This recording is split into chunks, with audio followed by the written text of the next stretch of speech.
Okay, lovely. So let's give our hand at triangular prisms. We just went over rectangular prisms, so now let's go over triangular prisms. And I'm telling you now, nothing really changes as to how we solve for this. We are still going to identify our base. With triangular prisms, it seems to be a little bit easier because it's always going to be the triangle. Then we're going to find the area of our base using our triangular formula. Base times height divided by 2, because we know all triangles are half of rectangles. Then we're going to multiply that area times our height. Because just because the shape of my base changed, my formula doesn't. I'm still just going to find the area of my bottom and then multiply it by how high it is, or how tall it is, or how many floors, or the depth. My height. I'm going to multiply it times my height. So I drew two different triangular prisms here. I'm sorry, they're the same prism. They have the same dimensions. I just drew them both ways so we can kind of see it both ways, because you're going to see it both ways in class, on tests, in 8th grade and high school, and so on. So this one, it's laying down, so my bases are the two caps at the end. And then this guy is very poor drawing. I'm sorry, I tried. It's what's sitting on.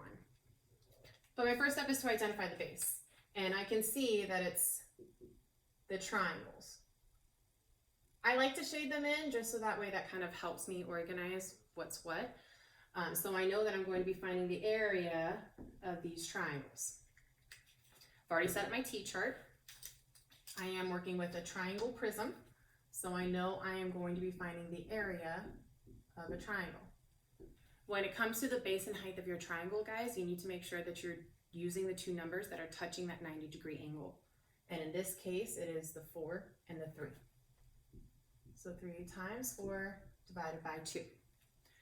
You can simplify, so please do that. 3 times 2 comes out to 6. Now I'm plugging this 6 in, and I'm multiplying it times the height of my prism, which is always going to be the distance between your two bases. So the length of your faces. In this case is 6. And I know 6 times 6 comes out to 36 units cubed. Okay, let's try our hand at this word problem, as you might be getting some of these types of word problems in your practices that you guys have. So let's make sure we fully understand. And if you don't, make sure you're asking for help, you're commenting on Edpuzzle, you're reaching out during Zoom times, you're reaching out. Okay, if a Toblerone candy bar is eaten 2/3 of the way, how much of the candy bar is left? Read my question. Now I'm going to go back through and circle my numbers, underline my question, box keywords, etc. So I see that 2/3 have been eaten, and I'm thinking in my head that the word eaten means that it's gone. So I know that 2/3 of the candy bar is gone. And then the rest of my numbers are in this diagram, so I'll be using that. Underlining my question, I'm looking for how much of the candy bar is left. And I'm even going to box that word left so that it reminds me that I'm not just finding the volume of this, I'm finding how much of the candy bar is left over, how much has not been eaten. So I'm dealing with a triangular prism. I know it's a triangular prism because I see triangles, but then they have rectangular faces. And if a 3D object has rectangular faces, then it's a prism. So I'm going to abbreviate triangular prism. TRI is an abbreviation for triangle. So I'm finding the area of my base, which in this case is the triangle. And I see that my base is 3 and my height is 6 of my triangle. Those will be the two numbers that are touching 90 degrees. I can't forget to divide by 2. I know that every single triangle is half of a rectangle. So I'm doing 3 times 6 divided by 2. I always like to simplify. I can simplify the 6 and 2 to get 3. And now I'm just doing 3 times 3 is 9. This seems to be a bit easier than doing 3 times 6 is 18, and then 18 divided by 2 is 9.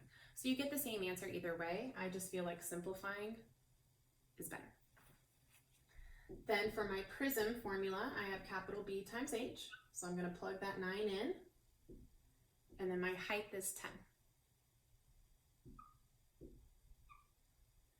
So if 90 centimeters cubed would be my entire volume, however, keep in mind that 2/3 of it's gone. So there's a lot of different ways that we can solve for this. I think the easiest way is to multiply 90 by 1/3 to figure out how much is 1/3 of 90. You can also break 90 into 3 sections and then just take one of that section. That would be the 1/3, and then 2/3 of that's gone. Let me show you 90 times 1/3.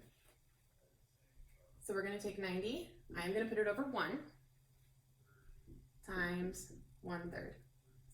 Now again, here I am going to cross reduce. So I see that 3 can go into both of these. 3 can go into 3 one time, 3 can go into 90 30 times. Therefore, 30 centimeters cubed of the candy bar is left over.